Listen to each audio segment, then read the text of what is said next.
본 방송에서 제공하는 투자 정보는 투자 판단에 대한 조언입니다.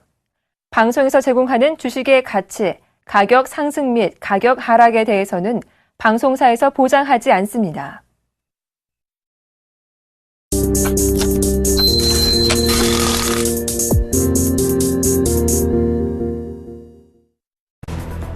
변호사 경제부총리 겸 기획재정부 장관은 벤처 성공 신화를 만들겠다고 말했습니다.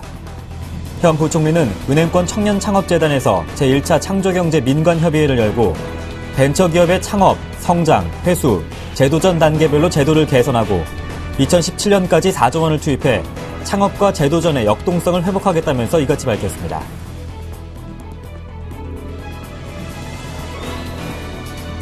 정부가 중소 중견기업의 해외 인수 합병을 활성화하기 위해 매물 물색부터 인수 사후 관리까지 전방위 지원에 나섭니다.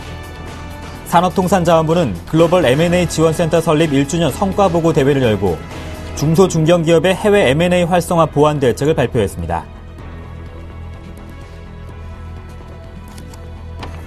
금융당국이 대규모 고객 정보를 유출한 농협카드와 롯데카드에 대해 특별검사를 끝낸 지 일주일도 안 돼 재검사에 들어갔습니다. 이는 개인정보 유출 책임을 물어 임직원에게 중징계를 내리겠다고 대내외에 천명했으나 특검에서 명확한 근거를 찾아내지 못했기 때문입니다.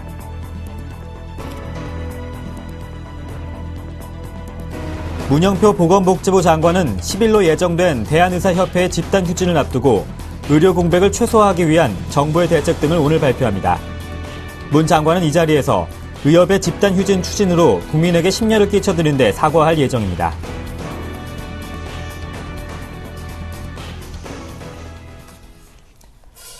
안녕하세요. 핫10의 강동석입니다. 예상했던 대로 22 통화정책회의에서 드라기 총재는 별다른 통화 부양책을 내놓지 않았고 4개월째 금리를 동결시켰습니다. 한편 뉴욕 증시는 고용지표 호조 속에 S&P 500 지수가 사상 최고가를 행진을 이어가기도 했는데요. 현재 국내 증시는 어제에 이어서 추가적인 상승 흐름이 포착되고 있습니다. 기관과 외국인의 쌍끌이 매수가 오랜만에 들어오면서 코스피는 1980선을 회복했고 코스닥은 534선까지 올라오기도 했습니다. 먼저 현재 상황부터 체크하고 돌아오겠습니다. 시황센터 연결합니다. 네, 시황센터입니다. 한 주를 마감하는 금요일장입니다. 간밤 뉴욕 증시는 혼조세로 마감한 가운데 S&P 500 지수가 또다시 사상 최고가를 경신하기도 했습니다. 국내 증시도 분위 나쁘지 않은데요. 코스피가 사흘째 오르고 있죠. 현재 흐름 체크해 보겠습니다. 현재 코스피 지수는 4.95포인트 상승한 1980포인트에 거래되고 있습니다. 오늘 1979포인트로 갭상승 출발했습니다. 이후 120일 이평선 근처까지 오름폭을 확대하고 있는데요. 오늘 1980선 회복하며 마감할지 오후장 흐름도 살펴보셔야겠습니다. 수급 동향 체크해 보겠습니다. 현재 외국인은 3거래일째 매수 행진 이어가고 있습니다. 139억 원 매수 우위를 보이고 있고요. 어제 매도 우위였던 기관은 106억 원 매수하며 지수 상승에 힘을 보태고 있습니다. 반면 개인 쪽에서 265억 원 매도 우위를 보이고 있습니다.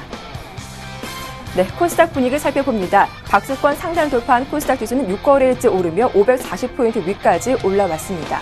현재 코스닥 지수는 2.67포인트 상승한 543포인트에 거래되고 있습니다. 오늘 시초가는 542포인트였습니다. 지난 8월 이후 최고치를 기록하고 있죠. 박스권 상단을 돌파한 이후 지수는 6거래일째 강하게 움직이고 있습니다.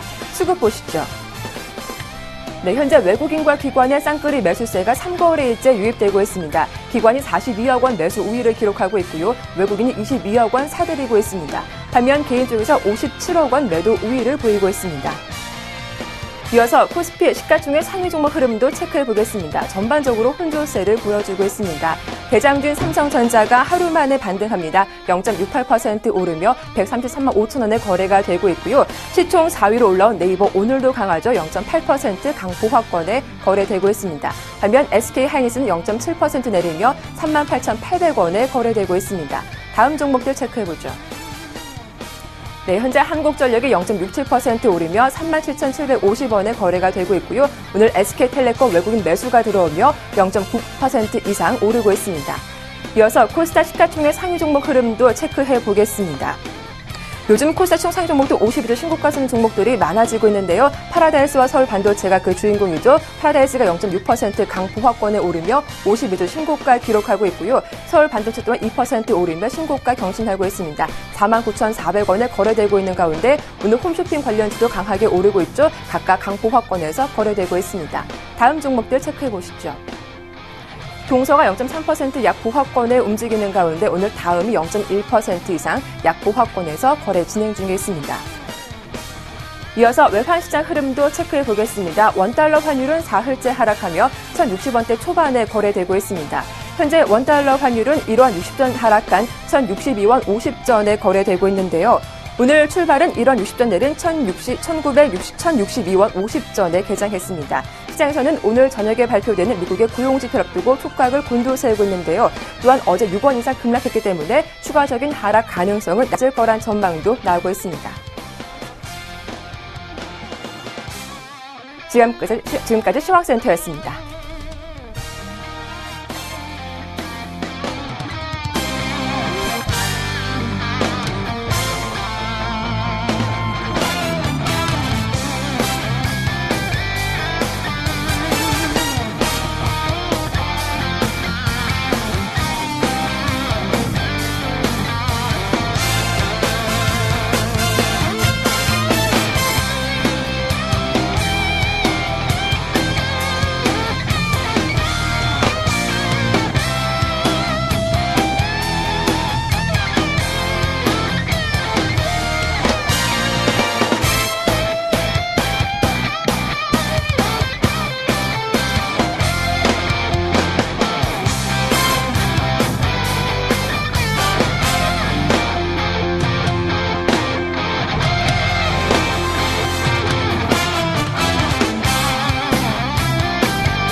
주간의 이슈 정리하고 다음 주 이슈 미리 살펴보는 시간입니다. 올라FM 강관우 대표님과 함께합니다. 안녕하십니까? 안녕하세요. 네, 이번 주는 우크라이나 사태가 가장 큰 이슈였습니다. 첫 번째 이슈부터 한번 살펴볼까요? 자, 금주 이슈 탑5 중에서 제가 제일 먼저 뽑아본 게 이제 우크라이나 사태입니다. 2월 달에는 아르헨티나발 그 경제 위기 때문에 상당히 증시가 흔들리면서 시작했는데 3월 달에는 푸틴, 히틀러 합성어죠. 푸틀러 때문에 지금 정치적인 이슈 때문에 우크라이나에서 사태가 생겨가지고 전 세계 증시가 약간 조정을 받다가 다시 이제 원위치 온 증시도 있고 다시 미국같이 신고치를 뚫고 올라가는 증시도 있습니다. 그래서 제일 먼저 그거를 선정해 봤고 두 번째는 지금 중국 양회가 열리고 있습니다. 성룡도 참석했다고 하고 야오밍도 참석했고 리커창 총리가 발언을 했습니다. 그래서 어제 주가가 움직인 종목들도 있죠. 그래서 두 번째로 좀 골라봤고요.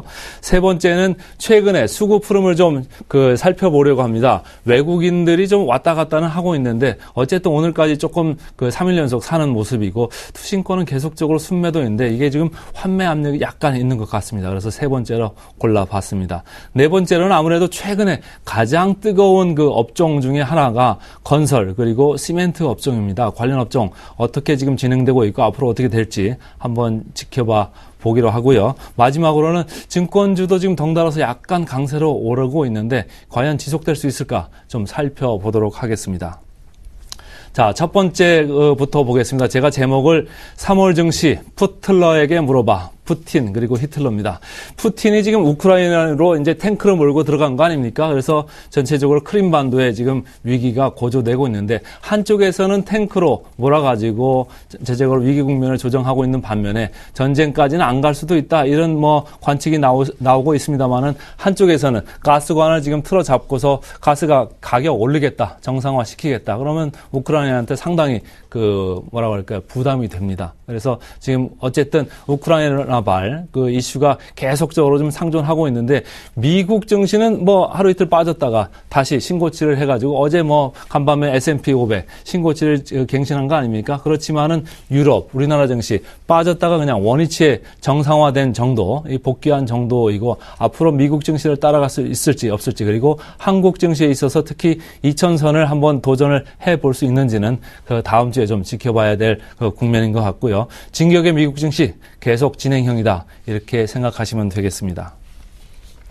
지금 그래서 한국 증시 PER을 좀 보겠습니다. 화면에 PER 차트가 나오면 좋겠는데 그 우리나라가 지금 빨간 그거가 코스피입니다. 9.6배 이렇게 저희는 이제 그 서 있는데 사실 9.6배보다 높은 업종들이 많습니다. 그런데 낮은 업종도 좀 있는데요. 좀 살펴보면은 뭐 전기가스, 종이목재, 전기전자, 비금속 여기에 뭐 글자가 좀 커가지고 안 나왔습니다만은 자동차 업종도 여기에 속해 있고요. 그래서 저희가 앞으로 어떤 업종을 좀 봐야 되느냐, 좀 저평가된 업종을 볼 필요가 있다. 계속해서 말씀을 드리는데 그 ROE나 이런 거로 봤을 때도 한국 코스피 거의 뭐 그 적정 상태 근처에 와 있습니다. 그래서 코스피가 상방으로 약간 모멘텀이 점점 약해지는 그런 이유도 여기에 있다고 보시면 되고요. 그 중국의 양회가 이제 시작이 됐는데 아까 말씀드린 대로 성룡이 참석을 했습니다. 성룡 한자로 이제 읽으면 뭐 청롱이라고 하는데요. 이 사람이 뭐 정협 가가지고 제일 첫 번으로 발언을 했다고 하더라고요.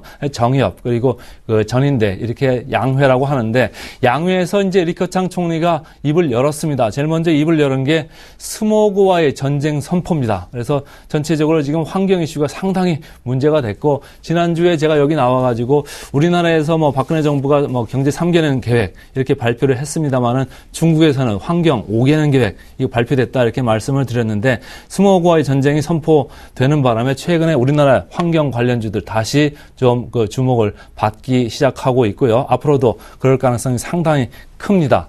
경제 성장률을 이제 사람들이 손꼽아서 기다리고 있었는데 7.5%냐, 7%냐 이렇게 보고 있었는데 7.5%로 제시가 됐지 않습니까? 근데 7.5%로 된 거는 여러 가지 시사점이 있다고 저는 생각을 합니다. 일단 중국 정부에서 최근까지 그 경제 성장 모멘텀을 계속적으로 유지를 해야 되겠다 이런 생각을 한 것 같고요. 여기서 조금 슬로우 다운을 하면은 또 오히려 문제가 생기는 거 아니냐 이런 생각을 좀 한 것 같습니다. 그런데 이제 7.5%를 성장을 하다 보면은 원자재 가격 영향을 줄 수밖에 없습니다. 그래서 화학 철강 이쪽에 그 업종이 최근에 조금 좋은 것 같고 지금 아까 그 차트를 제가 보여드렸습니다만은 비철금속 업종이 밸류에이션이 상대적으로 상당히 쌉니다. 절대적으로도 싸고 상대적으로 싼 업종이기 때문에 앞으로 좀 봐야 되는 거 아니냐 이렇게 개인적으로 생각을 좀 하고 있고요.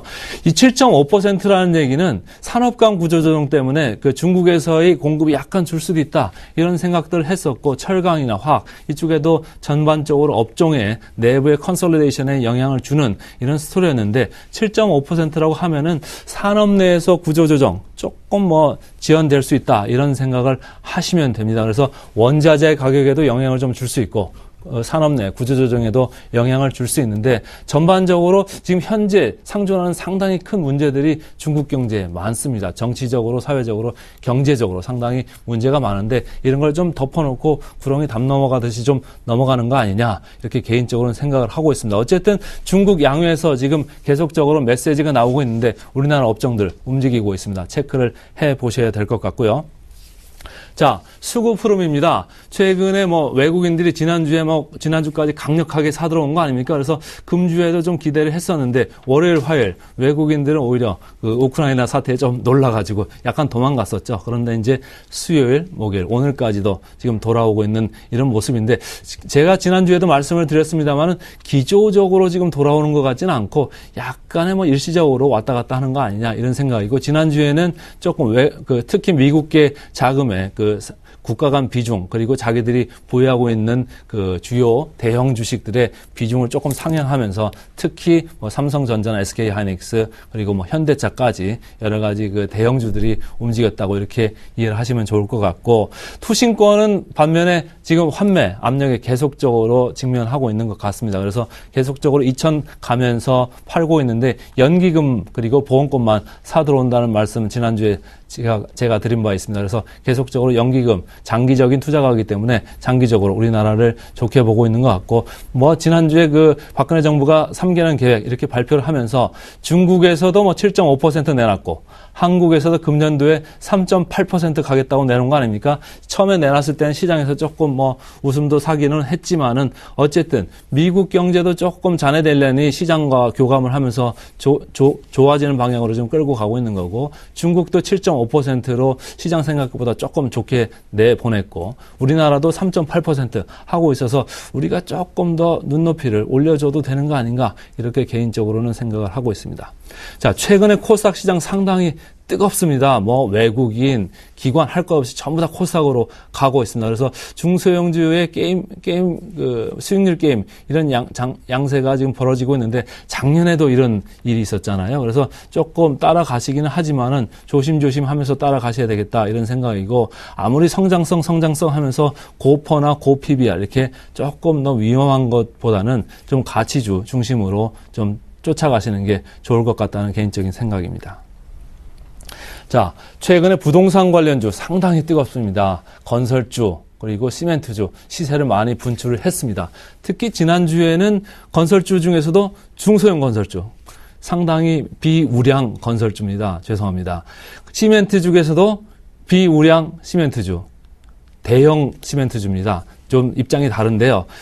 건설주 중에서는 중소형 건설주들이 상당히 거의 뭐 아사 직전까지 갔다가 지금 기사 회생하는 이런 국면에 있고 시멘트주들은 사실 중소형 시멘트주가 더 우량합니다. 대형주들은 경기가 나빠지면 상당히 고전을 하거든요. 그래서 최근에 주가는 오히려 그렇게 나빴던 시멘트주, 대형 시멘트주를 위주로 해가지고 반등세를 강하게 지금 뽑아내고 있습니다. 아직 시세가 뭐 조금은 있을 것 같다라는 생각인데 시멘트주는 좀 그렇습니다. 다른 업종하고 달리 감가상각비 비중이 상당히 큽니다. 그래서 PER이나 PBR 겉으로 보이는 것보다 감가상각이 크기 때문에 일부 뭐 애널리스트 보니까 EV, EBITDA라고 조금 어려운 개념입니다만은 EBITDA라는 거 안에 감가상각비라는 게 들어가 있습니다. 그래서 회사의 가치를 더 확실하게 볼 수 있는 거는 EV, EBITDA로 보면은 조금 더 올라갈 수도 있는 거 아니냐. 내부적으로 캐시가 쌓이는 게 훨씬 많거든요. 그래서 EV, EBITDA 개념으로 시멘트를 보면은 장기적으로도 좀 괜찮을 수 있겠다. 이렇게 좀 저는 긍정적으로 보고 있습니다.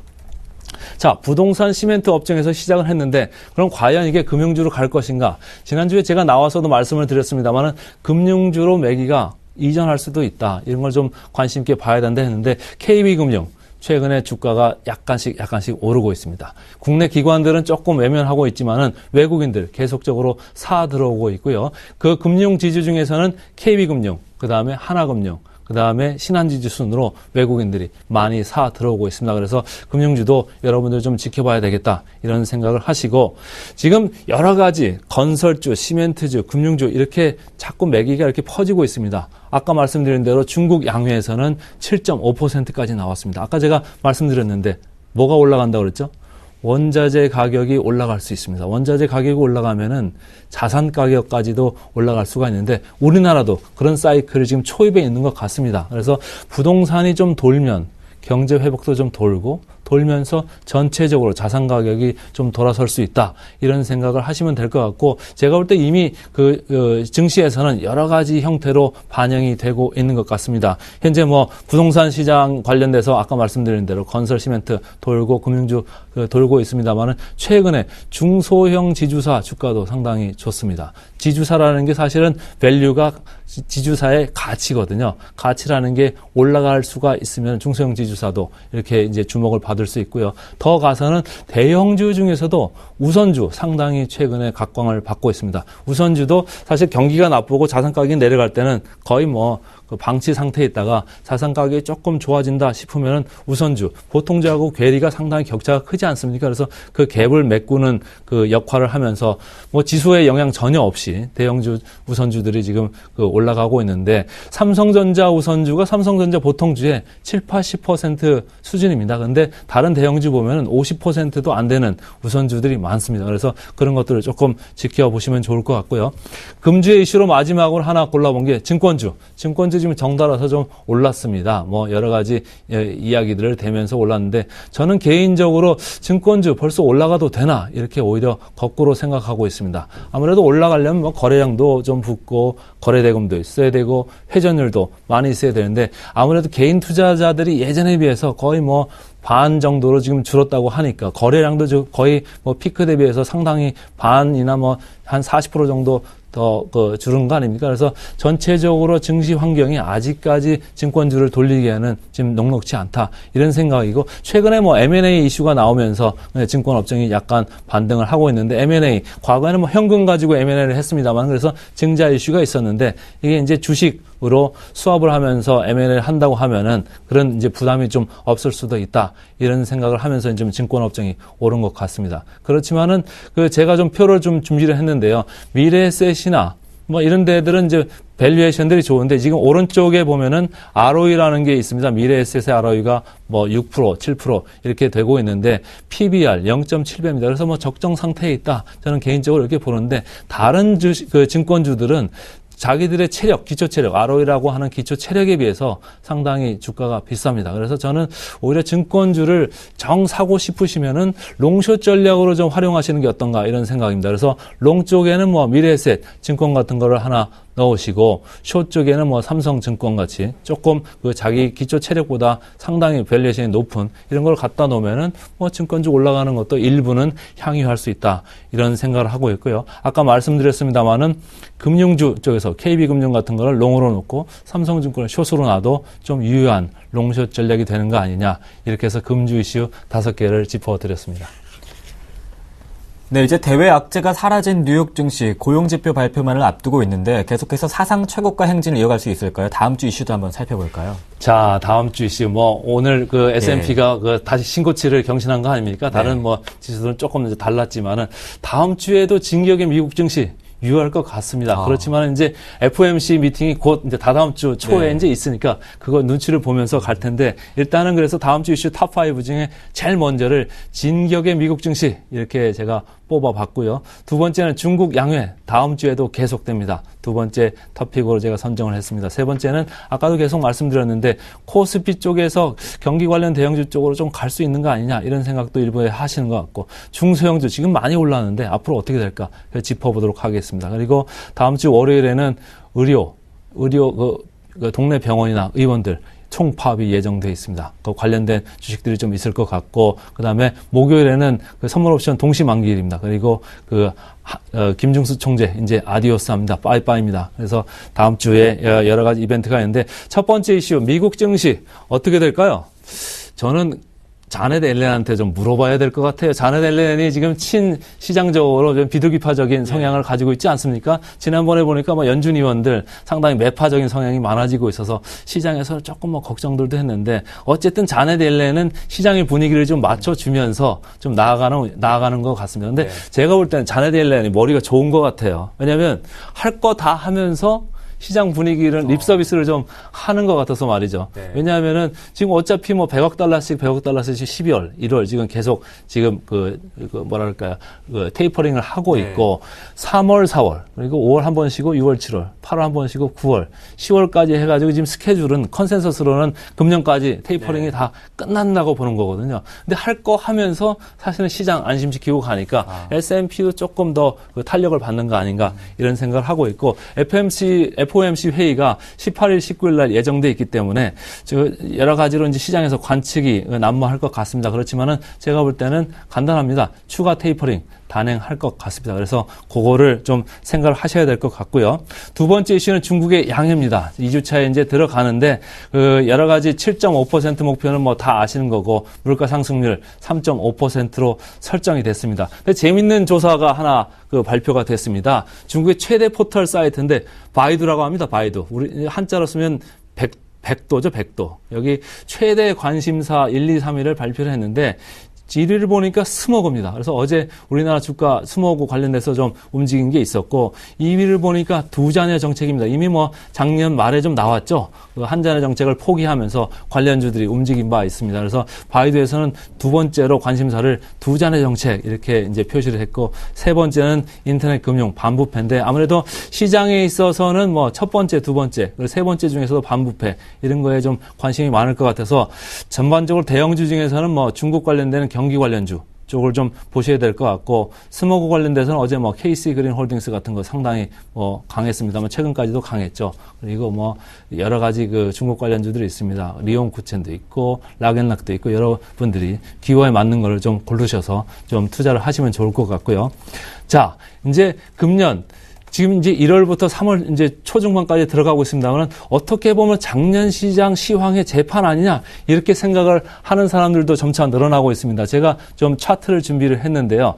작년에 1월부터 4월까지 코스피 사실 마이너스 1.4% 정도 이렇게 떨어졌습니다. 금년에도 현재까지 마이너스 1.5% 정도입니다. 그래서 작년하고 좀 비슷한 페이스로 가고 있는 것 같고 오른쪽에 보시면 코스닥 작년에 뭐 1, 4월간에 한 15.8% 올랐는데 지금 9.3% 올랐습니다. 그래서 사람들이 더 올라갈 여지가 있는 거 아니냐 이렇게 생각을 하면서 550 좀 가볼 수도 있다 이런 생각을 하는 거고 시가총액 기준으로 봤을 때 대형주, 중형주, 소형주 중에서 대형주는 뭐 계속적으로 마이너스권, 마이너스 3%권에 있는데 중형주는 작년 반은 못하지만은 소형주 중에서 상당히 수익률을 내면서 분전을 하고 있습니다. 그래서 작년에 17% 정도 올라갔는데 지금 13% 정도 올라갔습니다. 그래서 더 한 4% 정도 올라갈 수도 있는 여지가 있는 거 아니냐 사람들은 이제 이렇게 생각을 하고 있는데 여기에 이제 트리거는 외국인들입니다. 외국인들이 좀 돌아와 줘야 되는데 아직까지 펀드 플로우가 돌아오는 거는 같지는 않고 일부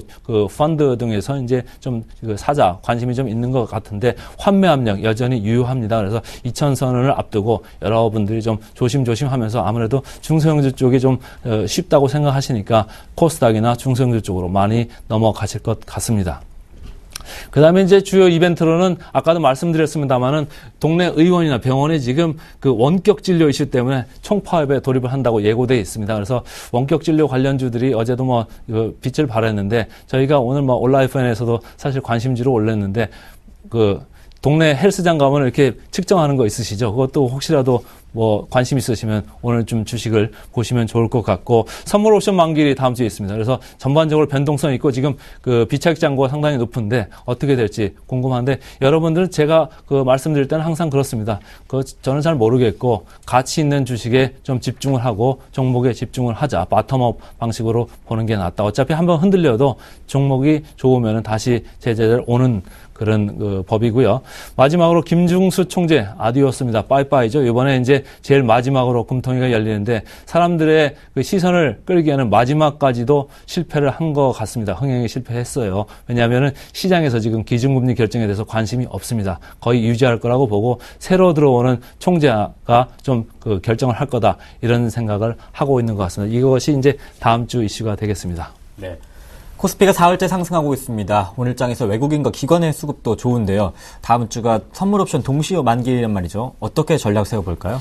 자, 동시 그 만기는 있습니다만은 제가 금방도 말씀드렸습니다. 예. 변동성은 있을 수 있는데 뭐 그 변동성은 상당히 좁을 것이다 이렇게 생각하고 네. 왜냐하면 이전까지 이제 1970, 80 다지면서 올라오는 거 아닙니까? 그래서 네. 조금 좋게 보는 면도 있고 미국 경제, 중국 경제, 한국 경제까지도 조금 사이클이 좀 좋은 방향으로 돌아갈 수 있기 때문에 일단은 2000선에 좀 그 도전을 한다 이런 생각을 하시면 될 것 같고 요번에 끌고 올라갈 수 있는 거는 경기 관련 대형주가 아니겠느냐 이렇게 생각을 개인적으로 하고 있습니다. 그래서 2000선 한번 도전에 나설 수 있다 이렇게 보고 코스닥 쪽에서는 좀 차별적으로 코스피와는 달리 좀 더 강할 수 있다 이렇게 해서 개인적으로 뭐 550선 한번 도전에 나서는 거 아니냐 이런 생각을 합니다. 코스닥은 작년 그 1월 4월하고는 달리 IT 부품주 이런 IT 관련 그 주식들이 밸류에이션은 낮아서 상당히 그 점유력은 있는데 누군가 이게 사는 사람이 없어가지고 아직 못 올라가는 게 있습니다. 그래서 IT 쪽도 약간 매기가 그 확산될 수 있는 거 아니냐 개인적으로 이렇게 보고 있고요. 대형주 중에서는 계속 말씀드립니다. 경기 관련주, 금융주, 우선주, 대형주의 우선주까지 관심을 보셔야 될 것 같고, 중소형주 중에서는 경기 관련주 중에서 아주 잊혀졌던 경기 관련주나 중소형 지주사 그리고 환경 관련주까지 관심을 보이시면 좋을 것 같습니다. 다음 주 이제 잘 마무리하시고요. 다음 주 금요일에는 화이트데이입니다. 누가 누구한테 그 초콜릿 주는 날이라고 상업적으로 좀 만들어 놓은 날인데 잘 한 주 마무리하시기 바랍니다. 감사합니다. 네, 지금까지 올라 FN 강간호 대표님과 함께했습니다. 고맙습니다. 수고하셨습니다.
네, 박 PD의 드림마의 시간입니다. 이분들 만나면은 오늘 금요일이 왔구나 이런 생각이 듭니다. 두 분들 한번 모셔볼게요. 두 분 안녕하십니까? 안녕하십니까? 안녕하세요.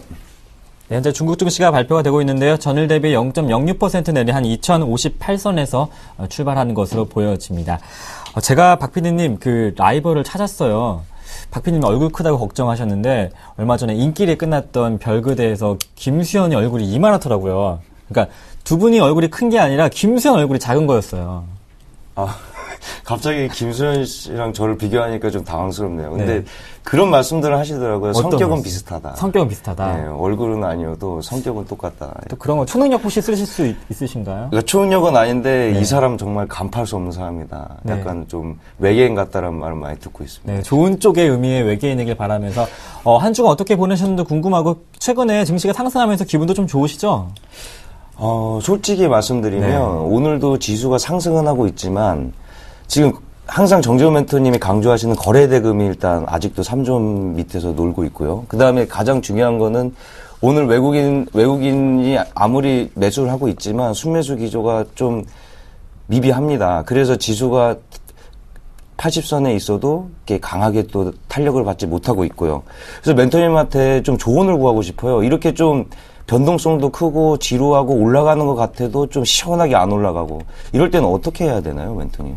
시원하게 잘 올라가고 있는데요, 시장.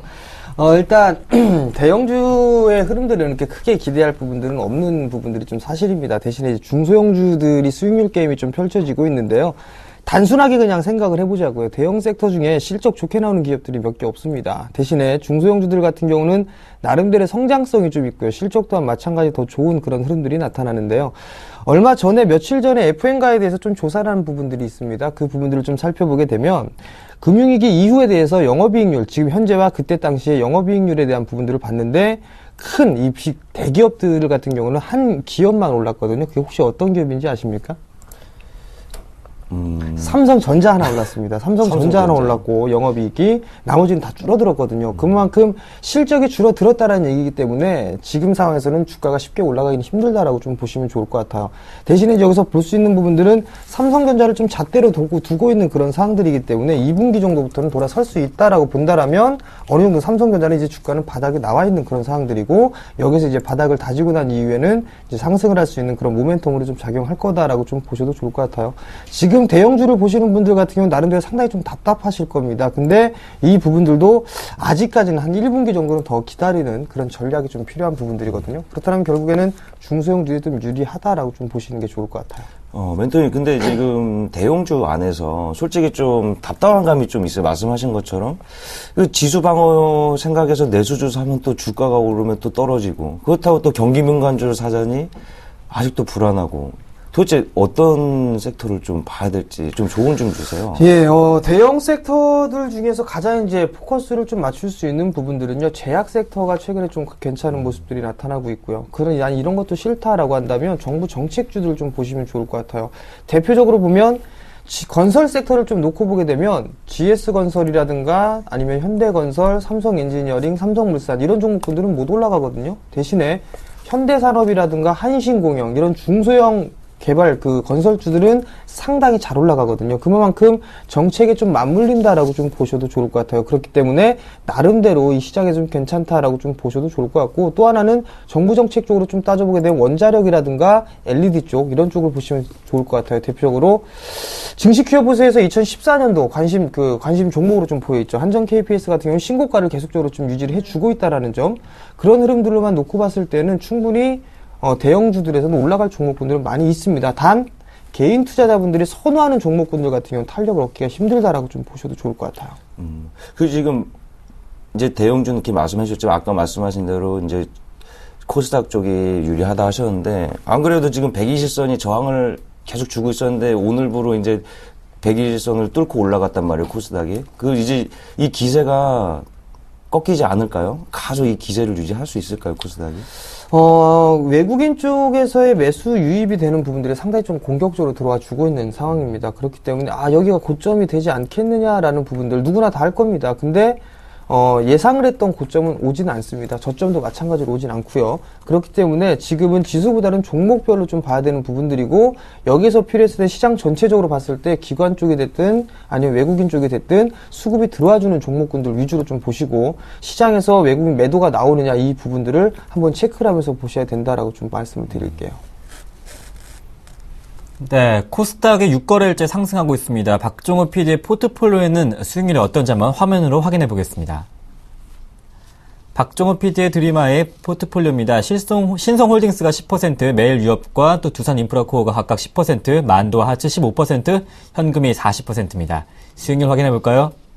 수익률이 좋습니다. 모두 다 빨간불이고요. 매일유업이 9%가 넘겼습니다. 드디어 응답을 하네요. 영업이익이 30% 늘었죠. 기관의 매수세가 최근 붙고 있습니다. 하츠도 지난주보다 상승했습니다. 8% 가까이 상승했고요. 신성홀딩스는 13%, 지난주 기관의 매수세가 꾸준히 상승하고 있습니다. 만도도 수익률이 무려 14% 가까이 나고 있습니다. 기관의 수급이 받쳐주고 있죠. 14만 원을 회복한 상태입니다. 두산인프라코어는 수익률이 11%, 12,700원에 매수를 했었습니다. KG 모빌리언스는 매수가가 미도달해서 편입하지 못했습니다. 수익률이 어마어마합니다. 박정현 PD님 축하드려요. 정재현 멘토님 축하드리고요. 이게 제가 한 거 아니고 네. 정재현 멘토님의 전략대로 따라했기 때문에 이렇게 수익률을 날 수 있었는데 지금 이제 가장 돋보이는 게 신성홀딩스예요, 멘토님. 네. 아무래도 지금 식품하고 곡물 사업이 관련된 섹터들이 엄청나게 지금 오르고 있거든요. 지금 이 식품 관련된 이런 섹터 어떻게 계속 유지해야 될까요? 전략을 어떻게 짜면 좋을까요? 계속 가져가시는 게 좀 좋을 것 같아요. 대표적으로 보게 되면 곡물 가격 안정화에 따른 수혜주 얘기 나오면서 팜스토리라든가 이지바이오 이런 종목군들이 많이 올라가거든요. 그 종목군들뿐만 아니라 팜스코나 이런 종목군들도 많이 올라가고 있습니다.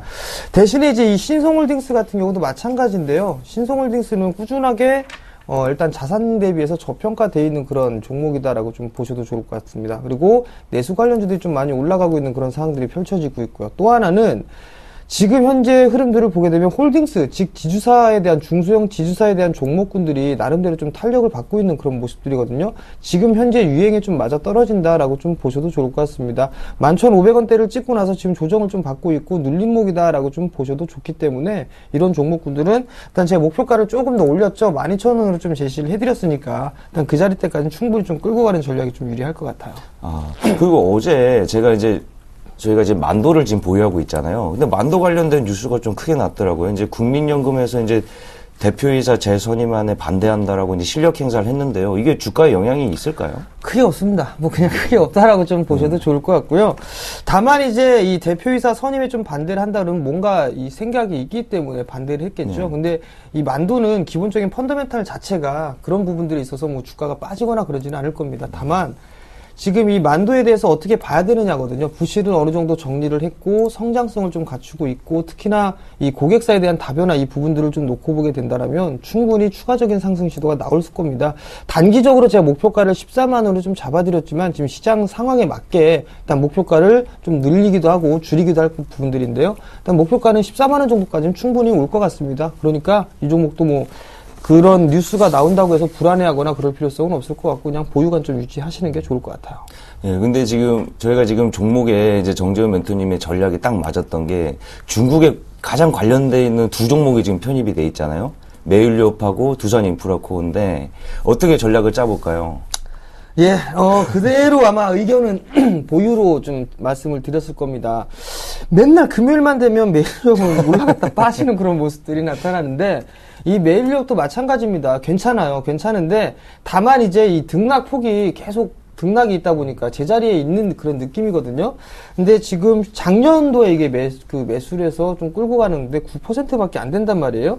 다른 종목군들에 대비해서 상당히 좀 떨어지는 그런 모습들인데 이 종목을 왜 그냥 계속 가져가냐면 누누이 말씀을 드렸을 겁니다. 단기 매매로 좀 접근하게 된다라면 오히려 리스크가 더 큰 부분들도 많거든요. 그렇기 때문에 이런 종목 같은 경우는 그냥 꾸준하게 투자 관점으로 좀 보시게 된다면 좋을 겁니다. 이 이유를 왜 그러냐면 제가 여기 지금 현재 우리나라에 주식 투자를 하고 계신 분들께 여쭤보고 싶은 게 단기 매매 가지고 1년에 대한 수익률이 얼마나 나오나 그 부분들 한번 계산을 해보시기 바랍니다. 그리고 또 하나는 지금 박 PD의 드림아이처럼 안정적으로 포트를 꾸려나가서 했을 때 1년 뒤에 이 포트 수익을 보게 된다면 아마도 이렇게 꾸준하게 안정적으로 매매하는 포트가 훨씬 더 좋을 겁니다. 즉 단타를 치는 것보다는 이렇게 포트를 구성해서 좀 여유 있게 끌고 가는 게 훨씬 더 수익률엔 도움이 될 것이라는 얘기입니다. 그 의미 때문에 지금 지속적으로 좀 말씀을 드리는 거고요. 아마도 여러분들도 이 프로그램을 통해서 따라 하시거나 그렇게 한다면 좋은 수익은 분명히 낼 수 있다라고 좀 말씀을 드리고 싶어요. 네, 박 PD는 단기적으로 목표가를 높여서 좀 큰 수익을 내고 싶어도 정재훈 멘토님께서는 안 된다 계속해서 중장기적으로 가져가 보자 이렇게 여유 있게 포트폴리오를 꾸린 덕분에 수익률이 참 좋은 것 같습니다. 그렇다면 박정호 PD님 어떤 종목 오늘 들고 나오셨나요? 네, 저번에 한번 들고 왔었던 건데요. 네. 그때 아쉽게도 매수가 미도달을 하면서 매수를 못했던 종목이에요. 삼성 SDI를 다시 한번 과시 종목을 찾아봤습니다. 지금 시간이 없기 때문에 짧게 말씀드리겠습니다. 이제 삼성 SDI 같은 경우에 가장 알고 계신 전기차 관련주라고 많이들 알고 계시는데 맞습니다. 그 예전에 작년에 이제 삼성 SDI가 20만 원 주가를 형성했을 때 테슬라 효과로 이렇게 올랐었던 건데 그때 당시에는 모멘텀만 있었지 실적에 동반되지 않았단 말이죠. 근데 하지만 올해는 SDI가 독점적으로 BMW를 납품함으로써 매출하고 직접적인 영향이 있습니다. 하지만은 저 또한 마찬가지고 시청자분들도 한 가지 더 생각하셔야 되는 게 삼성 SDI 같은 게 전기차만 있는 게 아닙니다. ESS 사업이 삼성 SDI가 주도권을 갖고 있는데요. ESS라는 거는 간단하게 말씀드리자면은 전력을 생산할 때 과잉 생산됐을 때 잠깐 저장해 놨다가 전력이 부족할 때 이렇게 전력을 주는 그런 뜻인데요. ESS라는 게. 근데 지금 박근혜 대통령님도 그렇고 중국 정부에서도 친환경 에너지 사업에 지금 주력을 하겠다고 하셨는데 맞습니다. 이 풍력이나 태양광 같은 경우에 이렇게 전력 수급이 불안정하기 때문에 ESS도 같이 동반이 되어야 한단 말이죠. 그렇기 때문에 삼성 SDI 같은 경우에는 2차 전지도 포함되어 있고 ESS도 포함되어 있기 때문에 앞으로 정재훈 멘토님 말씀하신 것처럼 안전한 포트 구성에 참 도움이 될 것 같아서 한번 더 찾아봤습니다, 멘토님. 어떨 것 같습니까, 멘토님? 네, 삼성 SDI 괜찮을 것 같아요. 다만 이제 대형주들 같은 경우 크게 움직이는 흐름들이 나타나긴 좀 힘들다라고 좀 보셔도 좋을 것 같아요. 자, 보면 지금 이제 61선을 안착을 하려고 무던히 노력을 하고 있는 그런 모습들이에요. 얼추 이제 바닥은 좀 나왔다라고 좀 보셔도 좋을 것 같고, BMW를 시작으로 해서 이제 전기차가 출시가 된단 말이죠. 그렇다면 삼성 SDI도 충분한 모멘텀으로 작용을 할 수 있다라고 좀 보셔도 좋을 것 같아요. 자, 일단 가격적인 전략은 지금 하락 수세대를 넘어서고 있는 그런 모습들이기 때문에 일단 분할 매수 포인트로 잡아보는 거는 괜찮을 것 같아요. 지금 자리대에서부터 15만원 정도까지는 충분히 분할 매수 포인트로 좀 잡아봐도 괜찮다라고 좀 먼저 말씀을 드릴게요. 그리고 나서 일단 1차적으로 목표가는 한 121선 부근이죠. 약 한 16만 5천원 정도가 될 겁니다. 이 자리대를 일단 목표가, 단기적인 목표가로 좀 설정을 해서 대응하시는 게 좋을 것 같고요. 리스크 관리 자리대는요, 14만 5천원으로 좀 제시를 해드렸어요. 좀 짧게 제시를 해드렸는데, 만약에 이 자리대가 밀리게 되면 아마도 14만원을 깨는 흐름들이 좀 나올 겁니다. 그러니까 요 자리대를, 리스크 관리 자리대를 좀 보고요. 비중은 한 10% 정도 말씀을 드리겠습니다. 네. 삼성 SDI 가격적인 평가까지 한번 받아봤는데 정재훈 멘토님은 어떤 종목 들고 나오셨어요? 예, 제가 가지고 나온 종목도 2차 전지 관련 종목이에요. 2차 전지 일진 난리네요. 머티리얼즈를 좀 가지고 왔는데요. 이 종목 같은 경우는 IT 쪽과 2차 전지 동시에 좀 할 수 있는 부분들입니다. 일렉포일을 좀 생산하는 기업이다라고 좀 보셔도 좋을 것 같고요. 우리나라 최고 기업이다라고 좀 보셔도 좋을 것 같습니다. 2차 전지에 대한 모멘텀으로 인해서 차트를 보시게 되면 전기차에 대한 기대감으로 인해서 큰 폭의 상승을 해주고 난 이후에 가격 조정과 기간 조정을 상당히 좀 많이 받았습니다. 그리고 박스권을 뚫어놓고 난 이후에 재차 상승 시도가 나와주고 있고요. 지금 2주가 넘는 시간 동안에 횡보를 좀 해주고 있는 그런 모습들이 나타나고 있거든요. 이제 어느 정도 에너지 응축 과정을 거쳤다라고 좀 보셔도 좋을 것 같습니다. 그렇기 때문에 이 종목도 투자적인 관점에서 좀 보게 된다라면 충분히 상승할 시도가 충분히 남아있다라고 좀 보셔도 좋을 것 같아요. 자, 가격적인 전략을 좀 말씀을 드려보도록 하겠는데요. 지금 12,850원에 거래가 되고 있는데요.